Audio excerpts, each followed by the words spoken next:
You are listening to the New American Media.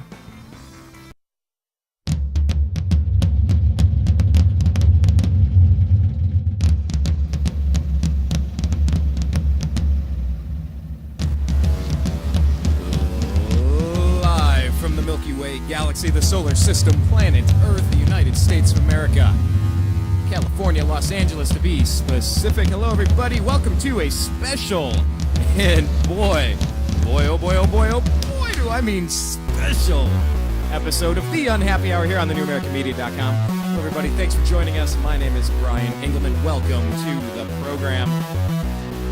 And, of course, you know why we're here. We're here because the Cleveland Cavaliers have won the 2013 NBA lottery. Cavs won it again. Can you believe it? Can you believe it? Do you dig it? What was that? Do you smell what the Rock is cooking?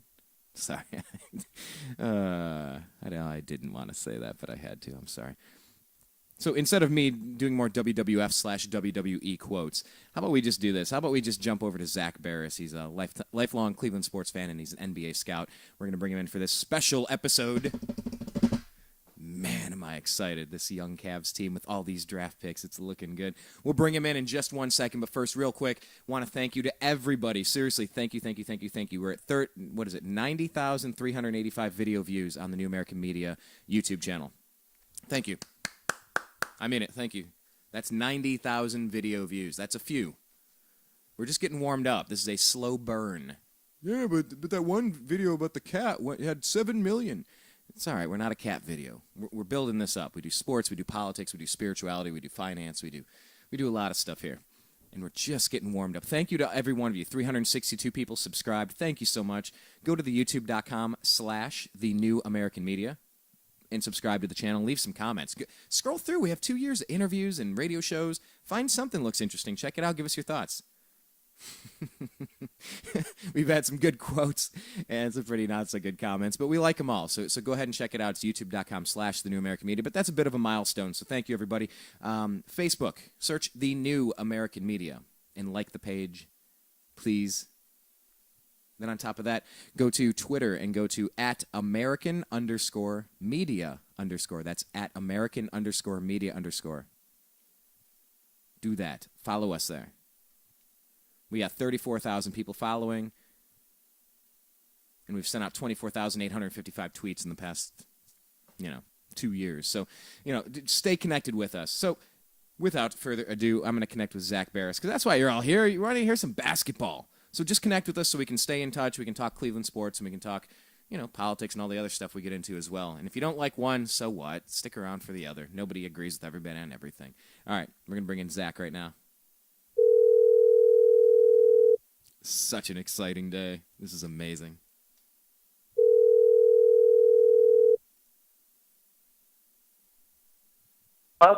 Zak, you're live on day, and I'm thrilled that you could join us today. How are you doing tonight, sir?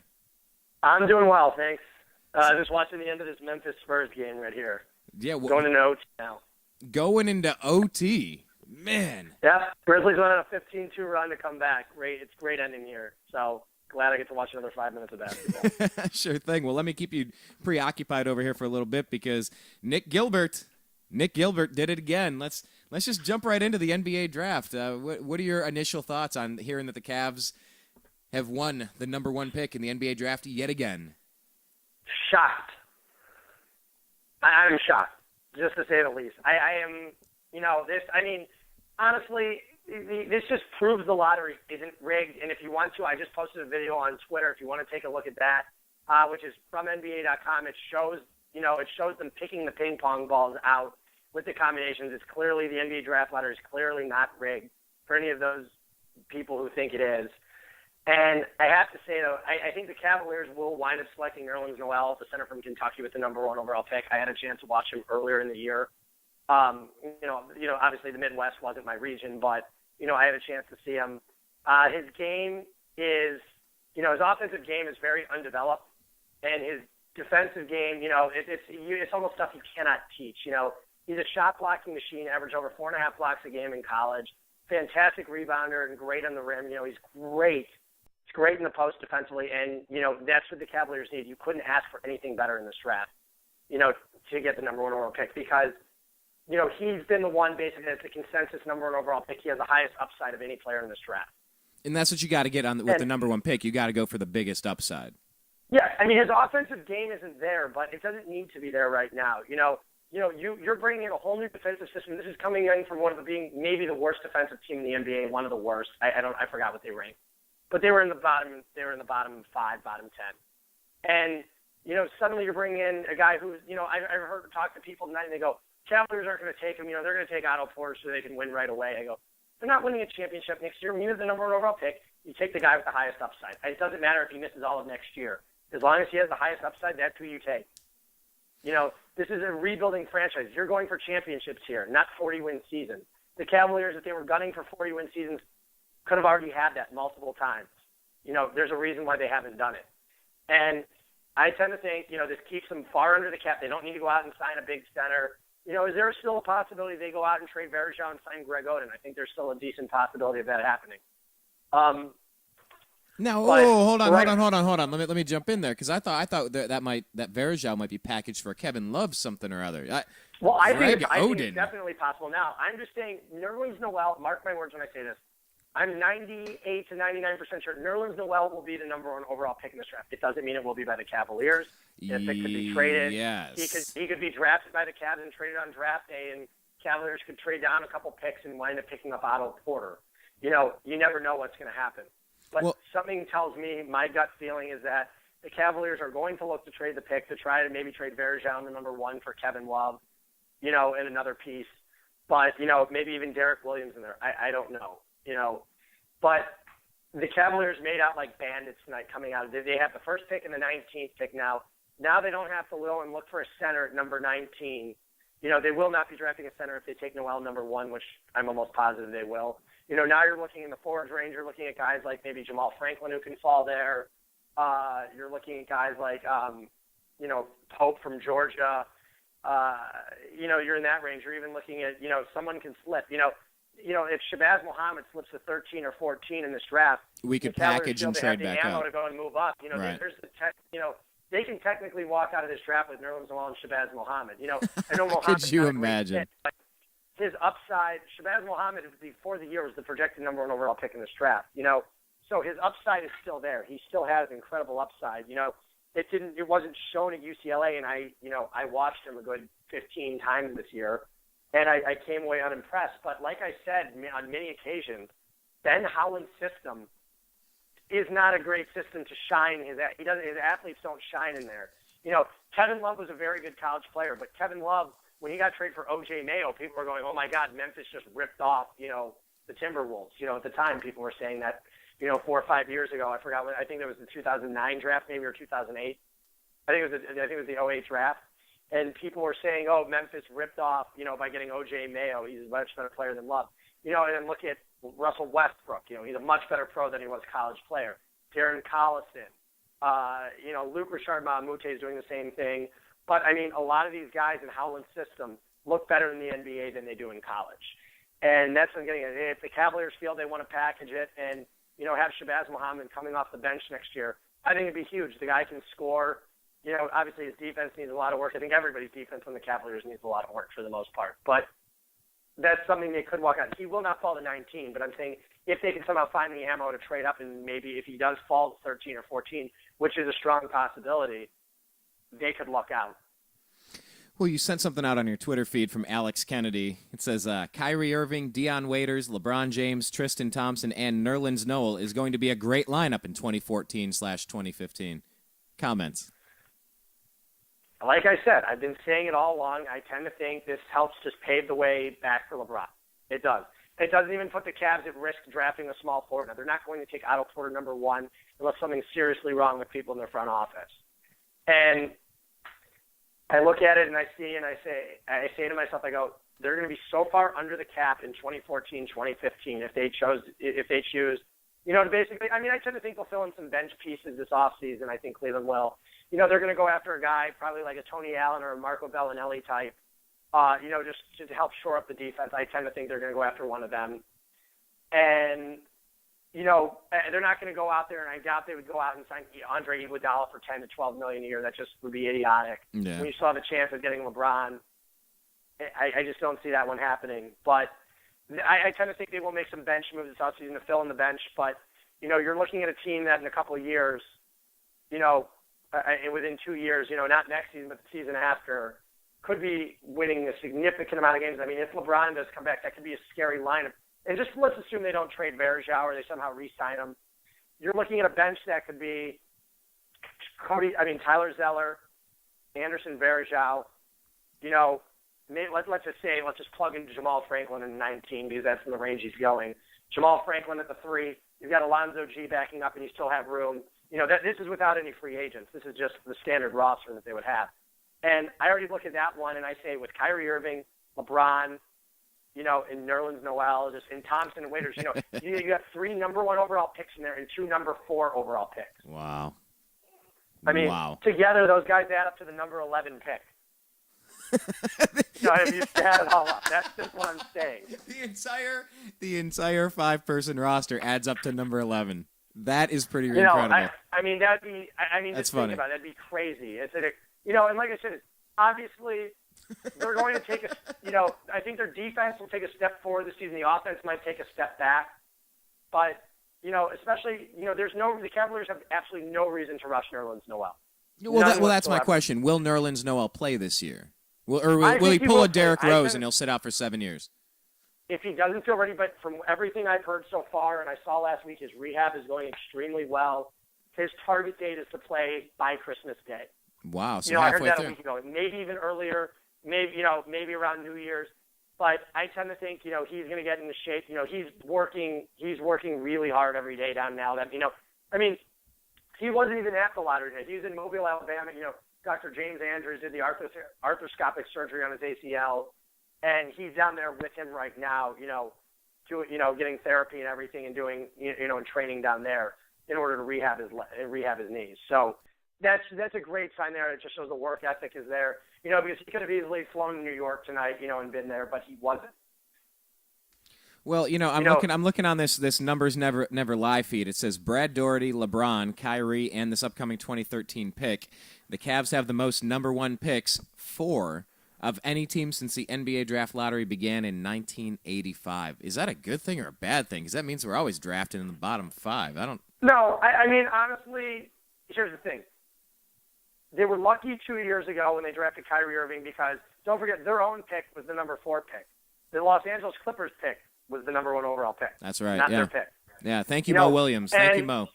And, they were, like I said, they won. That was a true lottery in 2003 when they landed LeBron, though. That was that's like winning the Powerball right there.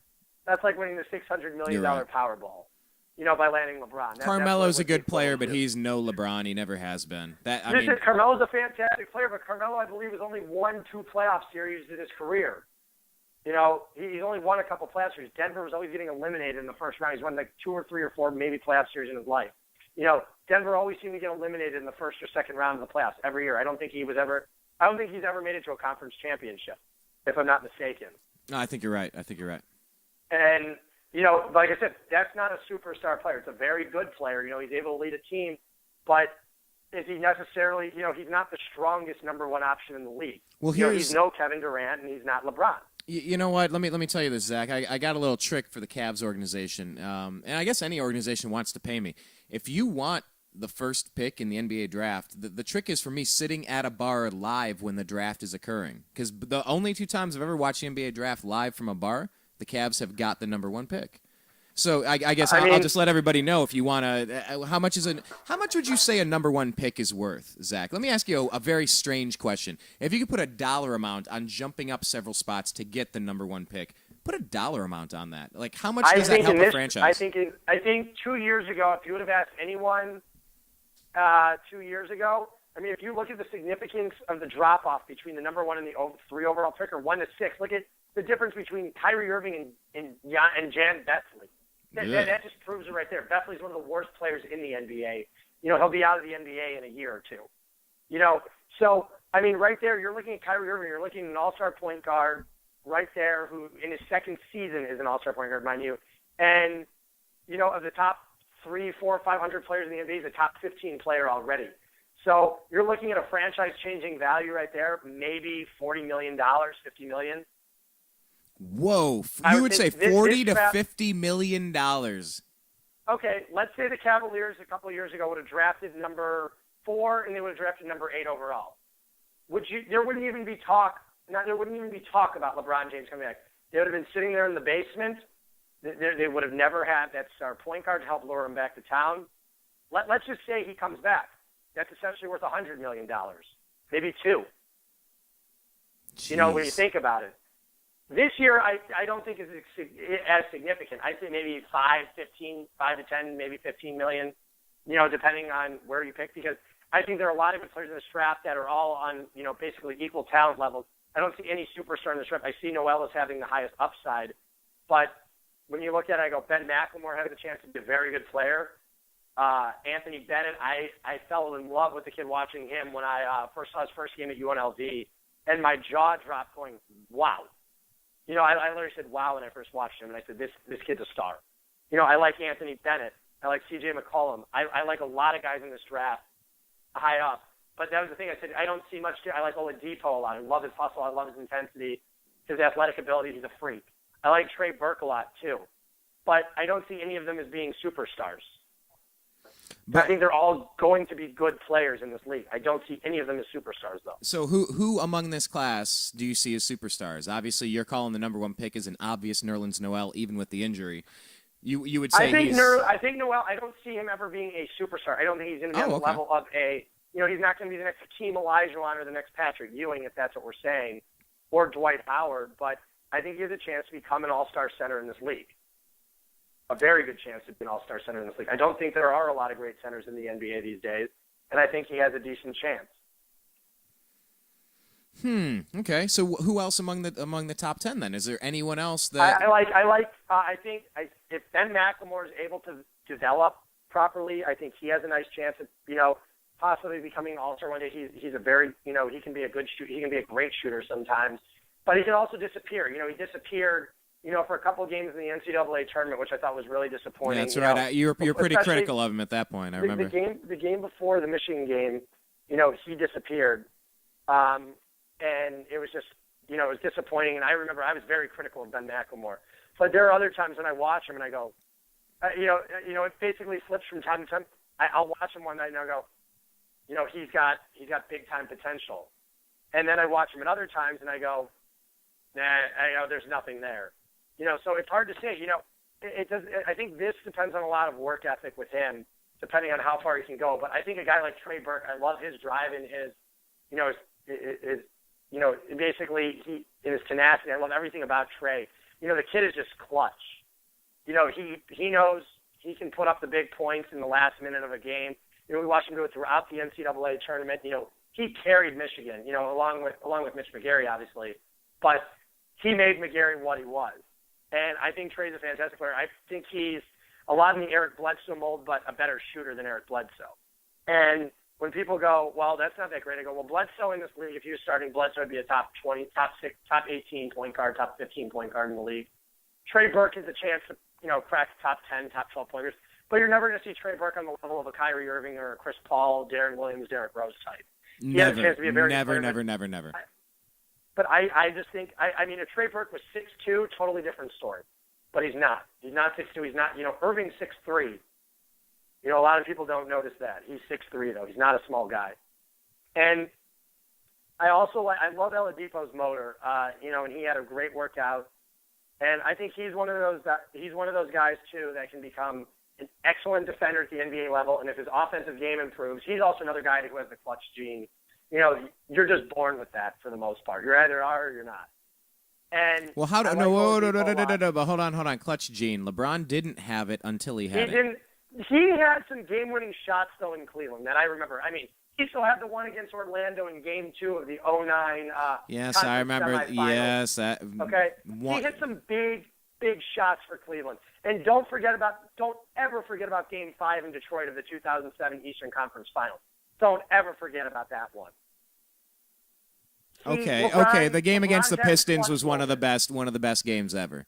LeBron's in his clutch moments, but he's also collapsed at times too. I mean, there's no denying that. Right. But and then last year in the NBA Finals, he was able to seal the deal. Yeah, I think his nerves, I think everything got to him, a couple of years in a row. But, in 2009, it was not his fault when the Cavaliers lost to Orlando. I'm just going to put it out there and say that. It was not his fault when they lost in 2009. Now, it was different the next season when they lost against Boston. It was completely different in 2010. He had a couple times where he didn't show up, and also the chemistry, it just, they were trying to make Shaq too much of an offensive weapon when, he was clearly just coming back from injury and he wasn't. But getting back to this clutch gene that I was saying is, it's basically you're either born with it or you're not. You'll always remember Kobe Bryant for hitting big shots or Michael Jordan for hitting the big shot. Right. Carmelo Anthony's not ever going to be remembered for having the clutch gene. I've never seen Carmelo hit a game-winning shot in a huge playoff game. Kevin Durant has that gene. James Harden seems to have it. These guys seem to have it all, and that's what I like. And I really like Oladipo because he never stops. His motor never stops, and that's what I like so much about him. Okay, well, where do you think, real quick? Let's look at the rest of the top, the couple of picks then. Where do you think the other players are going to round their way out? Because let me just say this real quick before I get too much further. Brian Windhorst is saying, and this was a little bit ago, he said, with cap space, 2 first-round picks, and interest in improving fast, the Cavs will investigate trade options with the number 1 pick. You touched on it earlier, but let's spend a little extra couple minutes on this. What options do the Cavs have available sitting there if they have a number 1 pick, but they're open to trading it away? What do you think they could do? I think you have guys that'll be available like Kevin Love. I think he might become available. It all depends on Flip Saunders, what he decides to do. If he feels he can keep Kevin, in Minnesota, or risk losing him. He has a chance here to acquire the number 1 overall pick. But the Cavaliers might go, listen, we'll give you Varejao and Noel. Basically, we'll give you the number 1 overall pick. We'll give you Varejao the number 1, and maybe, let's say, the future Kings pick, that we have. And you give us Kevin Love, and we'll take Derek Williams. That might be a trade scenario where the Cavaliers do that one. All right, hold on. So Kevin, 3-hole too. Kevin Love. Let me just recap. Kevin Love, Derek Williams. For the Cavs, what? We got the number 1 pick and Varejao? Varejao and maybe the future Kings pick. I can tell you the 2 picks they will not be trading away are 2015 Miami's first-round pick, and Memphis' pick. They will not be trading those 2 picks. Because especially if LeBron opts out, Bosh opts out, and Wade opts out, that Miami pick is going to be very, very high. Okay, so we have it in 2015. Is that the last year we have it? Yes.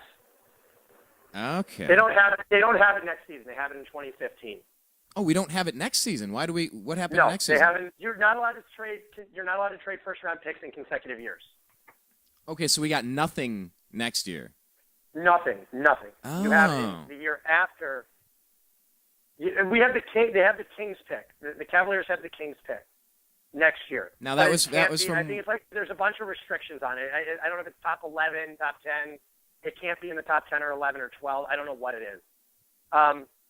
But they also, so I can tell you they will not be trading the Miami pick, just based on what they think, because I tend to think that Miami's going to be so deep in the luxury tax if LeBron, Bosh, and Wade return, which I just don't see happening. I see Bosh opting out, going to the highest bidder, which will probably be Dallas. I see LeBron probably coming to Cleveland, and I see Dwayne Wade either maybe staying in Miami or going to the Bulls. Dwayne Wade, the only team he'd ever leave Miami for would be the Chicago Bulls. So 2015 could be a potentially good one, and then the Grizzlies. Which year is that? How did that come about? The Grizzlies, I believe, is it's a guaranteed lottery pick. I'm almost positive. That was in the recent trade they just made, where they traded John Moore, and they received Wayne Ellington, Maurice Spaeth, and Josh Selby, and also basically a guaranteed lottery pick in 2017 or 2018, something like that.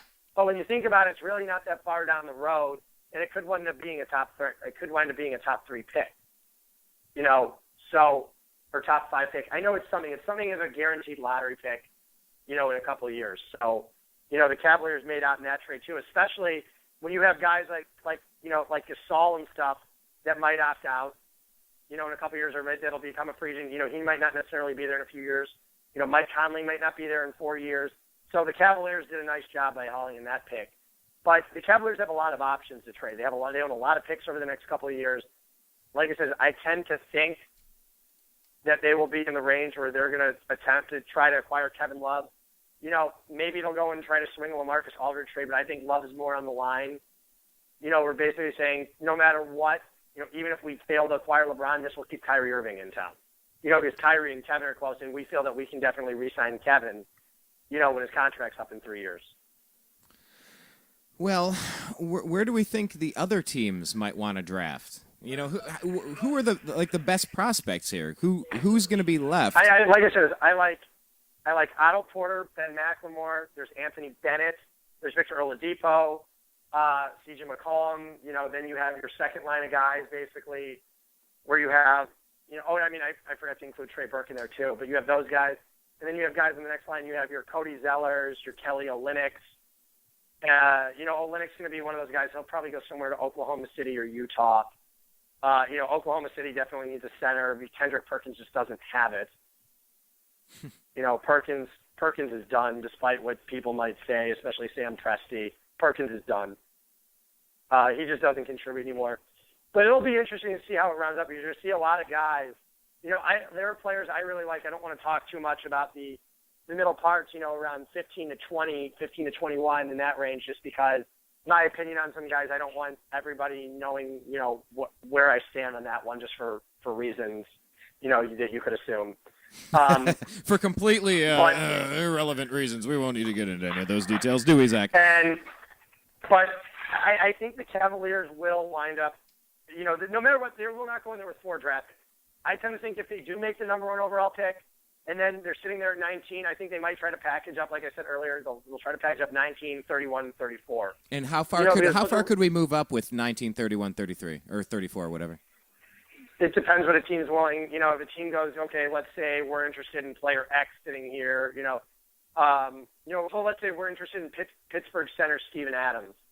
We're sitting there, and they go, okay, we're at 14, but we feel we can draft him at 19. Let's take him there, and then maybe we can go and grab a guy like, C.J. Leslie from NC State with the 31st overall pick. And, they go, okay, the latter roster, we have, or it could be like, it could be sitting there, the Cavaliers might only need to move up 2 spots to go to Atlanta. Atlanta's going to have an empty roster next year. All their guys are free agents. So Atlanta might go, okay, well, we could fill in their bench with rookies. Danny Ferry, will probably operate on the same lines as Chris Grant's been doing, basically trying to free up all this stuff for lottery guys, because I think he realizes that, Chris Paul and the Dwight Howard pipe dream is a little bit out of the question. You got to get realistic one of these days. Maybe they could try to hire Nick Gilbert to go down there during the draft. I mean, I'm curious to see what's going to happen this summer with Dwight. I mean, I'm hearing today, I've been saying all along from a pure basketball standpoint, Dwight Howard, I'd go to Houston. If it was purely basketball only, I would go to Houston. Right, but what are you hearing today? Is that confirming it, or are you getting wild cards? Well, everything I'm hearing now is basically from reports that I've been saying all along. I've been saying Houston, has to come up, sooner or later. If he's saying, you have to look at it. If Houston adds Dwight Howard to a roster of already Omer Sheik, Jeremy Lin, I love Chandler Parsons, and especially, I really like James Harden. You know how much I like Harden. Yeah, of course. And, you add Dwight Howard to that team, to a 45-win team this year, you're looking at a team that's going to win over 60 games next year with Dwight Howard. With a healthy Dwight, you're looking at a team that can win 60 to 65 games and potentially beat the Miami Heat in the final. I'm not saying they will, but you're looking at a team that's going to come out of the West. So is that what you're hearing then? Is that are you hearing more of the Rockets?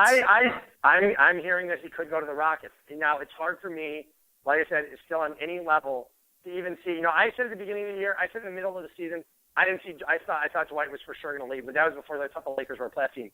But if let's say Kobe misses 55 games next year, he might. And it's going to be Dwight and a 48-year-old Steve Nash. I'm just joking on the age, around 40, but but you're walking in there with him and his walker, and Dwight is not a fan of D'Antoni. I know that one. His walker, nicely played. Dwight is not a fan of Mike D'Antoni, and I think he's seriously contemplating. Kevin McHale. You know me. I mean, if you go back on a year ago, I did not like Kevin McHale as a coach of the Houston Rockets. I said that was a running team, and Kevin McHale doesn't run that system. I thought it was a good fit for D'Antoni, but Kevin McHale is a good defensive coach. He took that team, adapted his offensive system completely, kept his defensive system the same, and he went into a running system offensively, and I love what he did there. And that's why he turned in a Houston Rockets team that could have been a 37-win team, as they were projected 40 wins maybe, into a team much better. And they were playing great basketball at the end of the year. Like, in the second half of the season, they were playing fantastic basketball. Well, so are they going to pull the trigger? Are they going to get it done? Is that going to happen, or is he going to just stick with the bright Houston lights in the big city? I think if James Harden's able to make the right sell to Dwight Howard, I think they can wind up with him. But like I said, it is hard. You live in LA, I live in LA. I'm gone a lot of the time, but I'm here 200 days a year. But if when it comes down to it, LA, people can rip on LA all they want, but once you live here, it's not easy to leave. You know what? I can attest to a little bit of that. For all the difficulty, for everybody listening out there that doesn't live in LA, you do have traffic, you do have smog, you do have crime, you do have pollution, you do have this, you do have that, you do have high prices. Yes. You have crazy politics. Yes, I get all of that. But you also have Los Angeles, and there aren't other Los Angeleses floating in between. As my one friend used to refer to, the flyover states. Yeah. There's LA has everything you could want. You're 2 hours from being able to go skiing. Everywhere. Especially where all the athletes live. You're never more than 20 to 30. You're never more than 45 minutes from the beach. And you take that into account. I look at it now and I go. People always go, "Where did you see yourself living in LA for the rest of your life?" I go, "Doubtful." I go, but I can't ever see myself leaving it. I don't want to leave here. It's like, but if I have to, I will. So how does that relate to Dwight Howard? Do you think he's been hooked in a year? That's possible to get snagged in a year, or? I don't know. He seemed miserable from a basketball standpoint last year, and I think he hated the media too, which I think it will definitely play into effect. Here's the thing. He goes back into less hostile territory being in Houston. The media is not going to be all over him. The national media is not going to be all over him like they were in L.A. L.A. is a bigger market. He can settle back down, and I think he truly now sees what he had in Orlando, like just from a smaller market perspective, where it wasn't so bad. I don't think he liked, I think his surrounding cast was pretty bad there, but I don't think it was much better in L.A. On paper it was, but when you look at it from a full standpoint, none of those guys fit together. So I would love to see Dwight walk and go to the Houston Rockets. Nothing would make me happier, actually. This offseason. I think that would be hilarious. But then what I'm hearing, and you have your anyway, I won't get into. I'm just going to change the topic there. But I'm hearing through some of my sources that the LeBron to Los Angeles thing is really not that impossible when you figure out that a lot of these players, whether it's Kobe with his injury, maybe retirement, with Dwight, maybe free agency going away, a lot of these older players may be retiring, maybe salary dumped. Oh, it's definitely possible. But when you look at it, and the only players we'll have under contract would be Steve Nash, if LeBron either going, and here's the thing, if LeBron wins one championship with the Lakers, they will not be looked upon as being the next great Laker. That's, and I think that's what LeBron, I think that's why he doesn't come here. I think if LeBron goes back to the Cavs, he wins one championship, he's fully forgiven. He's a god back in Northeast Ohio, despite everything what happened and how much people hate him. The hate has definitely subsided, the hate in Cleveland. You can tell just by watching Cavs and the Heat were there this year.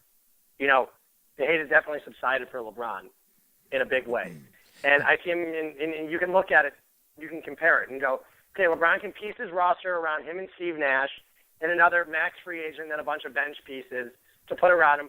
Or he can go to Cleveland. Let's just say they do draft Noel and they don't make a trade. He can go to Cleveland, play with Kyrie Irving, Deion Waiters himself, Tristan Thompson, and Nerlens Noel, and fill out the rest of the bench on his own, and bring another starting caliber player if they have to and they want to move Waiters or Thompson to the bench. You have the ability to do that. And that's why the Cavaliers will be in cap heaven because of getting Noel. It doesn't force their hands at anything this offseason. They don't need to go out there. They don't need to attempt to sign an Andrew Bynum anymore in free agency. Never. I didn't think they were ever going to, but I'm saying you don't have to. Yeah, to think about that now, getting him. Okay, so then what we're looking at is The jump from where were we projected, 3 or 4, give or take? 3. Yeah, and jumping up to number 1, you said that jump might be worth how much again? To go to 3 to 1 in this draft? Not this year. I'd say maybe 10 to 15 million. Not maybe not even. From 3 to 1, you're looking at basically Otto Porter to Nerlens Noel. Maybe 6, 7 million. Depends how. You can't really do it now and compare it. But I'm saying if you did it for a couple of years ago and basically compare that Kyrie Irving to 1 and 8, you would be looking. I don't even know who they would have gotten in there, but you're looking maybe Jan Vesley or something. At number 8, or if you went 6 actually. But I'm saying the difference between 1 and 6. If Vesley was the Cavaliers guy right now, instead of Kyrie Irving, I can tell you the Cavaliers may have won 2 games last year. 2 games. No, it's probably more than that because they won a few games without Kyrie, but it wouldn't have been many. Vesley's one of the worst players in the NBA. Kyrie's already proven himself to be the best. He's a franchise game changer. And if they do land LeBron, that it winds up being worth a 9-figure amount. Because you're automatically. Don't forget how much Dan Gilbert paid for the Cavs a few years ago. He paid $450 million, which is a record at the time. That's a lot. I believe didn't he pay $450 for the franchise? Did he pay $350 or $450? Off the top of my head, I don't have it. I can actually look it up real quick if you keep talking. And in the franchise value, obviously, it decreased by I think it was like 25 or 30% when LeBron walked. The brand just went down, and that was what happened. So obviously, one player can be worth a ton to a franchise. I think they valued LeBron's yearly value to the Miami Heat at like $65-70 million a year, what he's really worth. Jeez. So I still remember when he was back in Cleveland. This is 5 years ago. He was valued at $48 million a year by Forbes, somewhere around that amount. It was valued at 46 to 48 million, somewhere in there. But it was about 48 million he was valued at. And if he's going to be valued that high, and he's such a critical piece on a good team, that's why some of these guys are worth so much. Look at the difference. What if the Cavaliers would have wound up with Carmelo Anthony instead of LeBron James? They would have had Anthony for some years. They could have been looking at themselves as maybe a 40-something win team every year. They would have been like the early to mid '90s Cavs. They would not have been a 65-win team. And it does make a big difference. Let me ask you this, because something we have not had a chance to talk about. There is a certain player that you're kind of a really big fan of who finally decided where he's going to play basketball. You're a really big fan of this guy, this Andrew Wiggins. Andrew Wiggins. Yeah, I've been waiting to get a chance to let you unleash this. Go ahead. I was so happy when I found out he wasn't going to Kentucky. I was like, thank God. It's so much easier to watch a prospect when he doesn't have 9 other NBA, first-round picks around him next year. He doesn't have the Harrison twins now. He doesn't have, Alex Poitras. He doesn't have Cauley Stein around him. He doesn't have those guys. He's going in there. He's playing at Kansas. Kansas is a good team, but they're losing Jeff Withy and they're losing Ben McLemore. They're losing their two biggest pieces that they had to make their runs over the last couple of years. Withy was there obviously for a few years. He started at Arizona. Withy started at Arizona when I was there, and then Lute Olson left. And then Withy sat out and then transferred. And and McLemore was only there 1 year, but I think Wiggins is going to have a huge impact next year in college basketball. It just creates more parity in the sport. It really does. I think it's fantastic for the game. Well, by the way, Cleveland Cavaliers were sold in 2005 for, what was your guess? I'm going to say 350 or 450. 375. So you're in the ballpark. Yeah, you're ballpark. But the Sacramento Kings value was their franchise was just valued at 200 and something million, and I believe the Sixers now were just sold for 300 and something million, for like 350 or something, or 380, somewhere in that range. I know it was well under 4 though. And we're talking about Philadelphia, which is a pretty big market. Was just sold for under the 400 million mark. So LeBron increased the Cavs value. Gordon Gunn would have never been able to get what he got if he wouldn't have gotten LeBron. No, not at all. That blind man. No. He saw the light when he got that draft pick. Absolutely. Yeah. Granted, I don't know what the difference is if you're blind anyways, whether you live in a 100-square-foot house or you live in a 50,000-square-foot house. I wouldn't be able to tell the difference anyways, walking from a bedroom to a bathroom. But, or granite countertops, that kind of stuff. It wouldn't matter to me at that point. But when you're in that situation. A player can be so valuable to franchise. Look at Michael Jordan with the Bulls. You know, they won 6 championships. You know, if he wouldn't have retired, they would have won 8 in a row. You know what you got me thinking of, though, talking about Gordon Gund, you got me thinking about the Carlos Boozer fiasco and how the Cavs franchise could have been totally different had they not botched and bungled that Carlos Boozer thing. Could you imagine LeBron with a healthy Jim Boozer? Paxson for that one. You can blame Jim Paxson for that one. No. You know, never will you ever see something like that ever happen again. You know, they'll just wait for the contract to run. He would have been a restricted free agent. He was still a restricted free agent when he opted out. But the Cavaliers weren't going to give him $12 million. Looking back on it, should they have given him the 12? Yes, they should have. Yeah. And well, you had an owner you had an owner in Gordon Gund that wasn't willing to spend the money, and that was the main problem. Yeah, that's a problem because you could have teamed him up with LeBron and you could have built around that while he was still healthy and still young and still. Yeah, I mean, boy. Boozer was always injured as a Jazz, but when he was healthy, he was a very, very good player. Yeah, I mean, when he was on the Cavs, he was ridiculous. He was a 2010, 2015 machine. But let me bounce over to this real quick, and we'll let you get going here.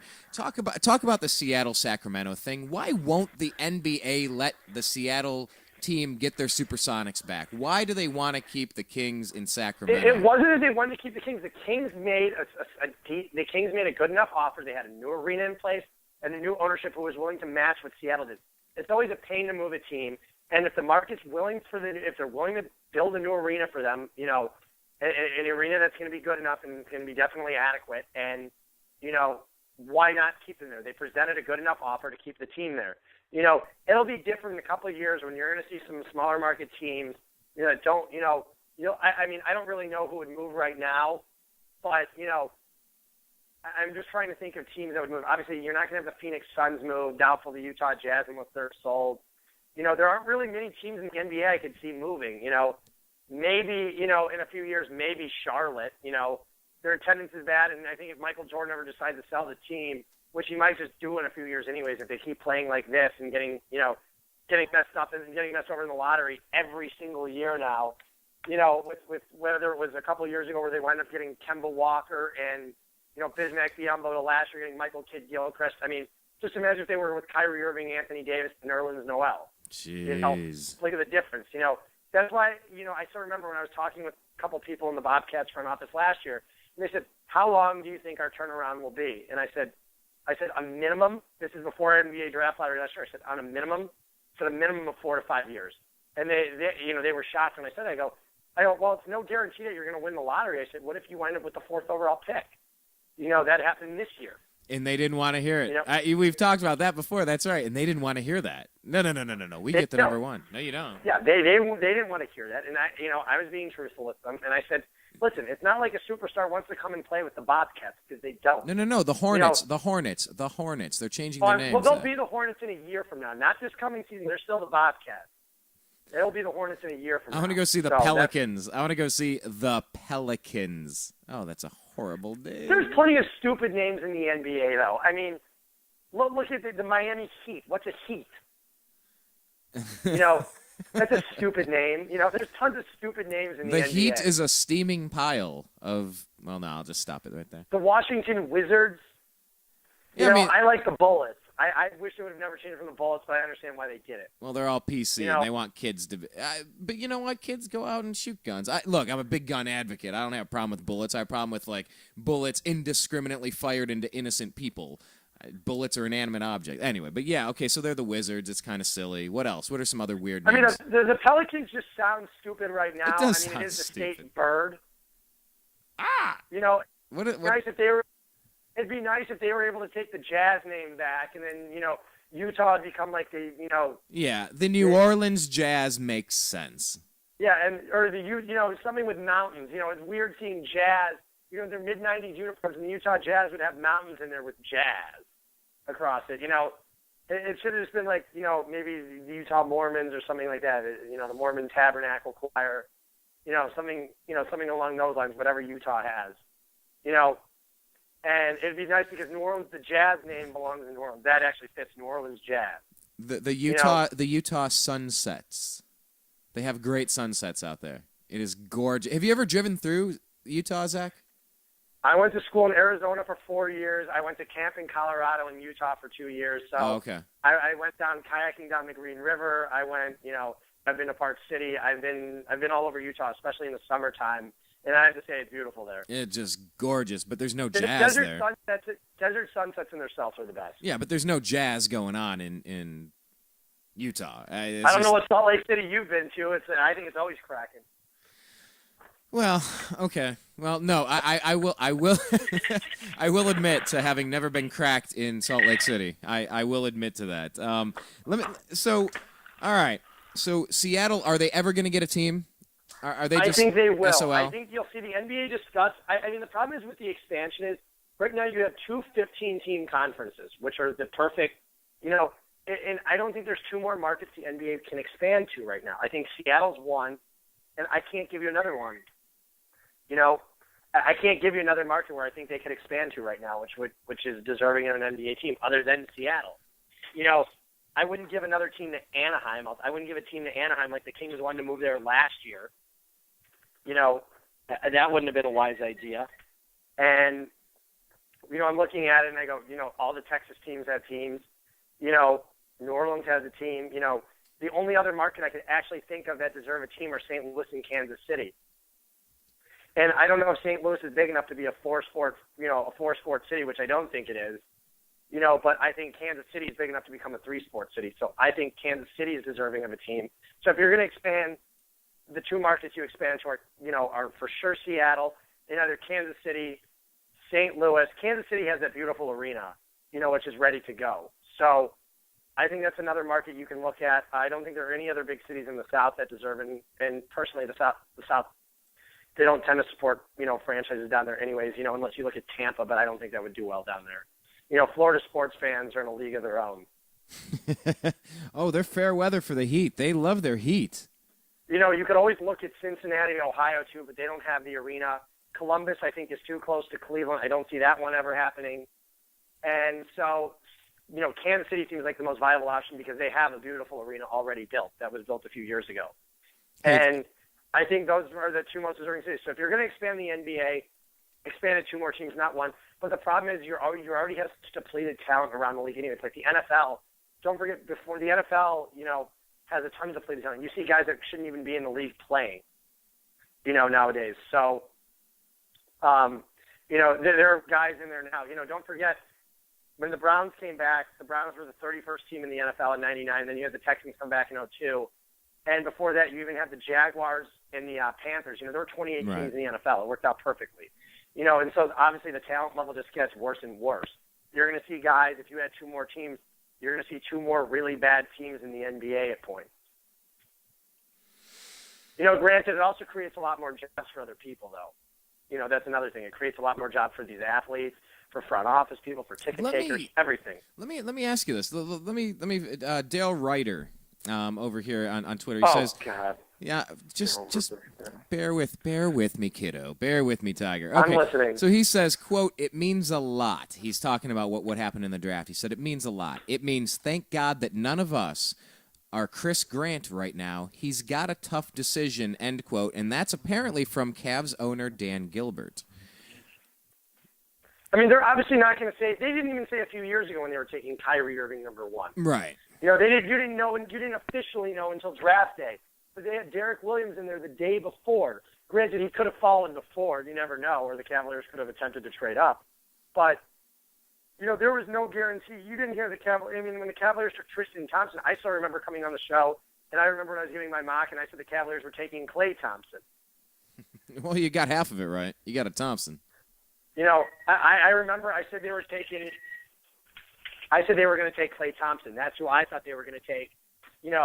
That's what I had been hearing all along, and I had seen Klay all summer. And I think he was under the impression that there was a decent chance he was getting drafted by the Cavaliers. Right. So the Cavaliers. I mean, even last year, everybody thought the Deion Waiters thing was a total smokescreen last year with the Cavs, and it turned out not to be at all. Hey, hold on. Check this out. This is from Mark Titus. He says, Cavs draft Noel. He rehabs the entire year. Win the lottery again and get Wiggins. Odin signs. LeBron comes back. 5 number 1 overall picks in 2014. Done and done. Now, that's ridiculous, but... It's a nice pipe dream, and it's actually, realistically, it's not out of the question. Even running. I want to see what the Cavaliers do in free agency, but I can tell you right now, they're not going to leverage losing LeBron James in free agency to sign Andre Iguodala, despite what Mary Schmidt-Boyer thinks in the plain dealer. Oh, but she's so insightful. Oh, yes. Well, yeah, wonderfully. A third grader who's never watched basketball can do just as good of a job.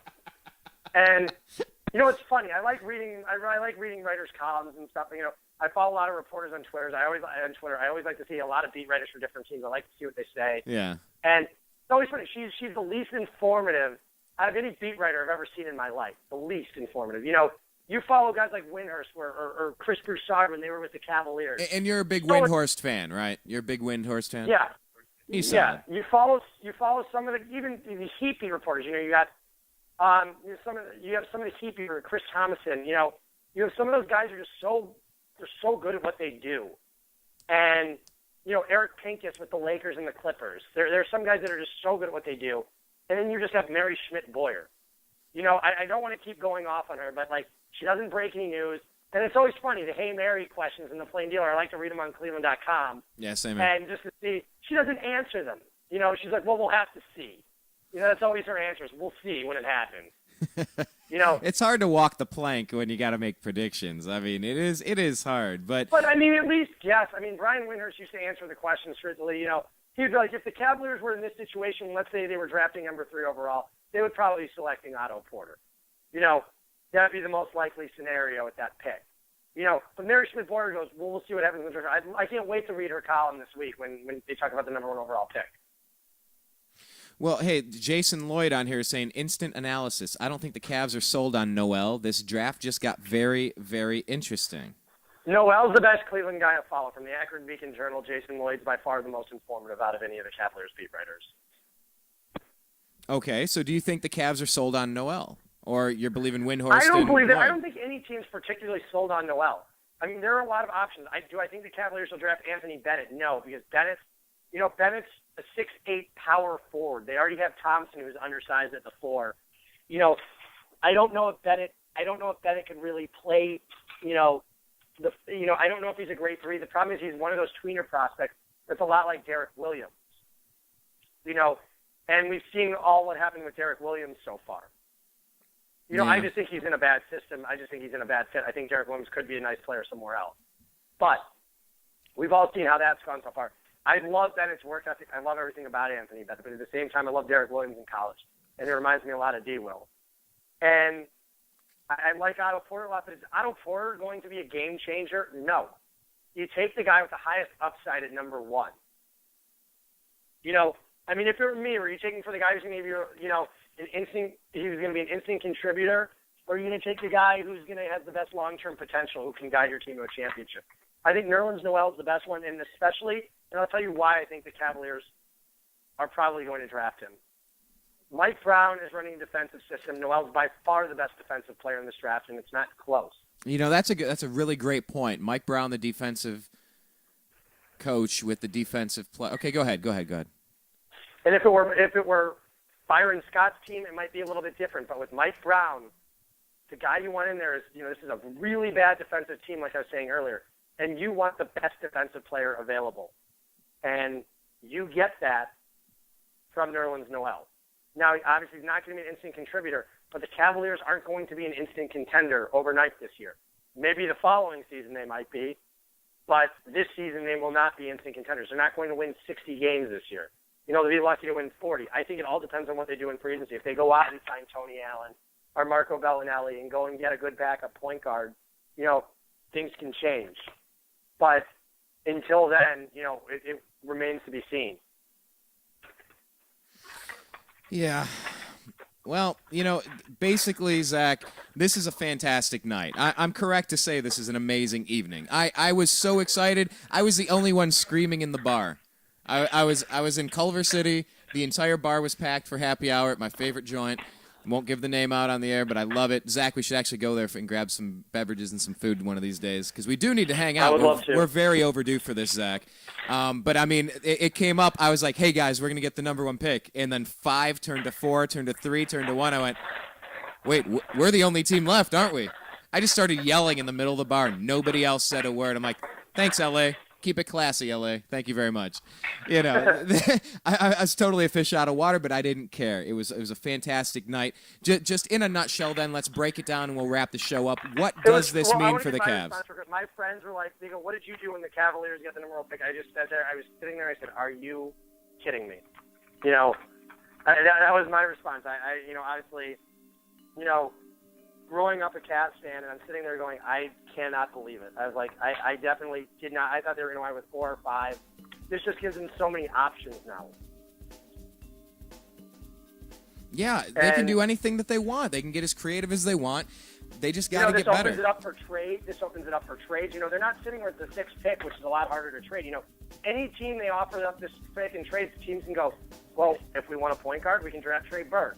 If we want a center, we can take Nerlens Noel. Because we don't need a point guard. That doesn't help us. Yeah, a point guard is no longer, if we want Otto Porter or Anthony Bennett, or we want Ben McLemore, or we want Victor Oladipo, we can take any one of these guys. And number 1, this gives us flexibility.